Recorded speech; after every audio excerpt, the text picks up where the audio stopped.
What if I told you that your most human impulse in an argument is precisely what guarantees your defeat? Pay very close attention because you are about to unlearn everything you've been taught about influence. There is an instant, a silent, fractional second decision you make when someone questions your authority, challenges your judgment, or tarnishes your image. And in that instant, the average person does what they are conditioned to do. They explain themselves. "That's not what I meant. Let me clarify. You're taking that out of context." It seems rational. It seems civilized. But to the strategic mind, it is the exact moment you lose the high ground, because the second you justify, you admit that you are vulnerable enough to need to. And in the games of the mind, perception is reality. If they see you hesitate, they don't see a debater. They smell doubt. This is the ruthless law that Napoleon Hill understood. The man who explains himself diminishes himself. The man who does not forces the world to interpret him. If you've grasped this initial trap, stay alert, because now we go to the why.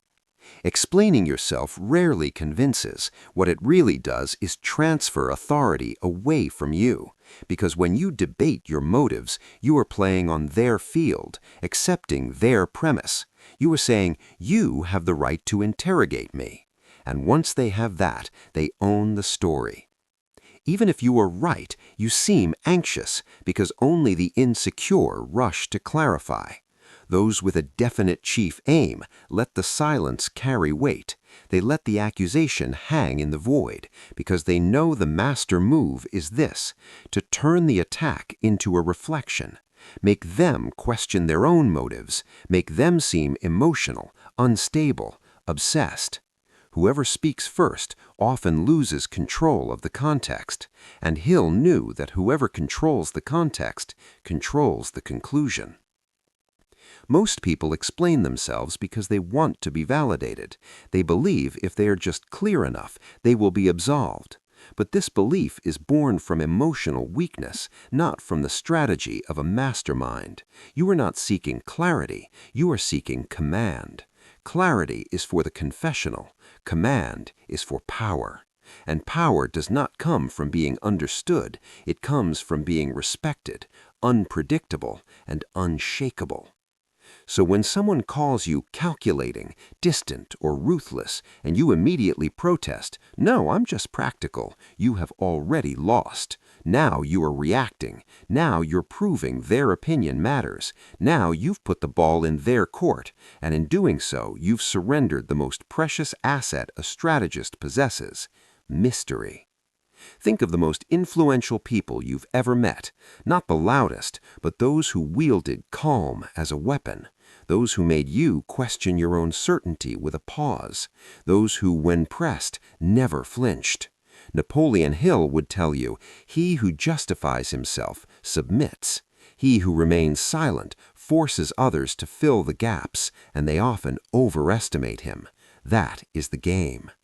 When you don't react, they become uncomfortable. They begin to doubt their own words. Suddenly, their power shrinks while yours expands, because you did the one thing no emotional person can handle.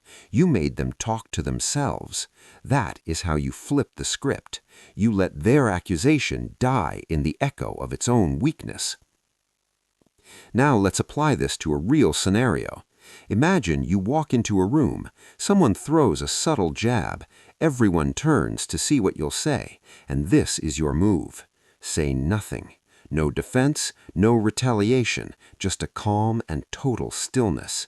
In that moment, you are untouchable, because everyone in the room is now forced to ask, why didn't he react? Does he know something we don't? Is he above this? You have just flipped the entire social frame, because people aren't watching the accusation, they are watching your response. And silence, when delivered with presence, speaks louder than any justification. Hill knew this. He studied the psychology of achievement and understood one thing better than anyone. Power lies not in what you say, but in what people believe you could say, but choose not to. But what if silence isn't enough? An even colder move is yet to come. Sometimes you don't just ignore the accusation, you invert it. Someone calls you a manipulator. Smile, look past them, and say, if that's how you see it. Not defensive, just a cold detachment. What happens? They fumble because they expected a fight. Instead, they're left holding their own weapon. That's when guilt settles on their side. They start to wonder if they overstepped, if they embarrassed themselves, if they now look insecure. And they do. You have just taken the energy they threw at you and made them carry it without lifting a finger. There is a moment when silence becomes unbearable for those who expected a reaction. That is where the game turns. They thought they were the accusers. Now they are exposed as those begging for attention. And you? You have become something far more powerful than innocent. You have become untouchable. Napoleon Hill understood something most never will. Words are not meant to clarify truth, but to obscure it. And when someone attacks you, they want you to fight the fog. They want to drown you in explanations, because the more you explain, the less certain you seem. Instead, let them fill the silence. They exaggerate, they repeat themselves, they start to look desperate. You've said nothing, but now they are under judgment, because the crowd isn't listening to what is being said. They're watching who is calm and who is shaken. That is social power, and it doesn't come from being right, it comes from being untouchable. Pay attention to how this applies in professional and personal environments, because here the tactic becomes even more potent. In a business meeting, someone undermines you. I'm not sure this strategy is well thought out. They want you to bite. Most lean in, explain, prove, get nervous. The room smells it. But the Hill-inspired operator leans back. He waits, perhaps offers a slight smile, and if he speaks, it's not a defense, it's a redirection. I'd be interested to hear your alternative. Now the attacker has to perform. The room turns. Suddenly they are being evaluated. They are under pressure. The silence of the confident is a wordless accusation. In relationships, it's even more powerful. Your partner says, "You don't care about me anymore." The common person panics, validates the emotional frame. The Hill approach is different. You don't debate, let the weight of the accusation hover. Then calmly respond, "That's not my experience." Short, firm, no explanation. Now they feel uncertain. They question their own tone. You have retained power over the emotional tempo, and who controls the tempo controls the frame. There is a tactic colder still. If you understand this, you are at an elite level. Don't just remain calm when accused. Disappear.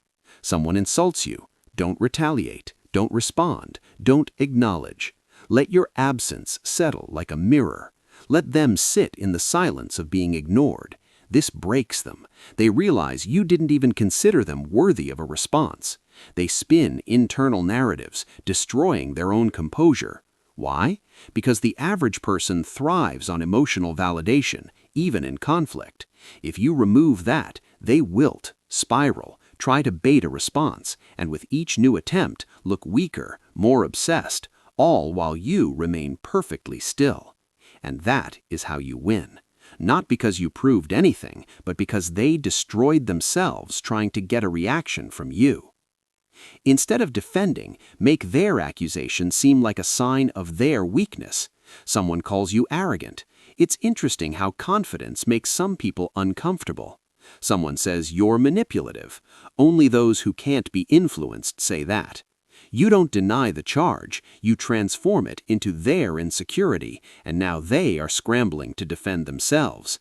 It's not a reversal, it's a power judo move. You used their force and converted it into their collapse. Hill would call this persistence in one's own reality. Don't meet the sword with a shield, let the aggressor fall on their own blade. The world teaches you to defend your reputation, but Hill saw the trap. He knew that the moment you chase innocence, you admit guilt. The true strategist never plays that game. Instead, he seems too composed to be shaken, too elevated to care. And slowly those who try to bring him down begin to look unstable, reactive, envious. Because the more you defend, the more you seem to need to. But the more you ignore, the more dangerous they presume you to be. And that presumption is where power is born. Most think power is about proving yourself, proving you're right, that you're not what they say. But Hill would smile with disdain at that, because the second you try to prove anything, you have already declared the other person's judgment valid. And when you hand someone that validation, you hand them your leash. Let's visualize the scene. You're in a group. Someone throws a public barb. You always act like you know everything. Most get tense, try to laugh it off, or worse, answer with an explanation. What they're really doing is confirming the hit landed. Everyone watches the defense, and that makes the barb seem true. Here's what the Hill disciple does. Pause. Hold silence for 2 seconds. Sweep the room with a gaze of quiet amusement. Then, if necessary, offer something calm, precise, and dismissive. You seem very emotional today. The aggressor shifts, fidgets, looks for support. He feels the room's heat shifting onto him because your non-reaction just told the room something louder. You are not the one on trial, they are. In the digital arena, things escalate even faster. Comments, posts, call-outs. Here is the truth. In the court of public opinion, silence denotes guilt, unless your silence commands fear. When attacked online, don't defend, don't explain, reframe. Someone says you're toxic. Instead of a weepy defense, you post, "People always call you dangerous when they can't control you." You didn't defend, you reframed the accusation as a badge of power. Now they look bitter, you look impassive, and the public starts to question who is in control. This isn't damage control, it's narrative dominance. There are 3 tools you can use instead of defending. 1. Silence, the pause that leaves them exposed. 2. Deflection, reframe the narrative. 3. Precision cut, short, sharp truths. Someone says, "You're full of yourself." Respond, "Confidence disturbs the insecure." They say, "You're fake." Respond, "I don't owe you authenticity." They say, "You think you're better than everyone." Respond, "No, I just don't think like everyone." These aren't defenses, they are statements of status. They say, "You cannot touch me," and that is the core. The Hill-inspired individual never begs to be seen as good. He challenges people to see him as formidable and walks taller for it. When you refuse to defend, something happens to your detractors. They become unhinged because they expected a battle and are swinging at smoke. They escalate, push harder, get more dramatic, and the more they do, the higher you rise. Why? Because you made them act out their own collapse. And that is the final Hill principle in play. Let their obsession with you destroy them. You think being misunderstood is dangerous, but being predictable is far worse. The misunderstood man has mystery. The predictable man is easy to manipulate. People who are always trying to clarify things are seen as desperate. People who remain calmly misunderstood are feared. Hill knew it is better to be feared than loved, but even better to be unfathomable than predictable. Let's crush the final illusion. You don't need a good reputation to win. You need a strong reputation. The man with a good reputation is expected to be pleasant. The man with a strong reputation is not always liked, but no one dares move against him casually. This is what happens when you never defend. Your reputation becomes not about what people believe, but about what they fear you might do next. This is how you flip the power. You stop fighting for approval and instead create an aura that makes people cautious. The final evolution is not silence, it is aura, a presence so composed, so assured, that accusations evaporate before they land. This doesn't come from being emotionless, but from being imperturbable by design. Because once you have trained yourself not to defend, not to explain, not to seek validation, you cross a line. a line where your very existence becomes the defense, and that is where power becomes effortless. Think of the few people who never explain themselves, don't post rants, don't argue, and yet people respect them more. Why? Because silence in the face of accusation creates a myth, invites interpretation, and the human mind fills the void with strength. People assume you must be dangerous, that you know something they don't. That assumption is what makes people follow you. Hill didn't care about being good, he cared about being in control. Here is the final paradox, the key to social leverage. The more you explain, the lonelier you seem. But if you remain calm, impassive, people feel the impulse to defend you. They say, "That was unnecessary, he didn't deserve that." Suddenly they become your shield, and what is better than defending yourself, letting others do it for you, unasked? That is mastermind leverage. Let the crowd champion your cause while you remain above the noise. Now you are not just respected, you are elevated. This doesn't happen overnight. You build it like a fortress. Start here.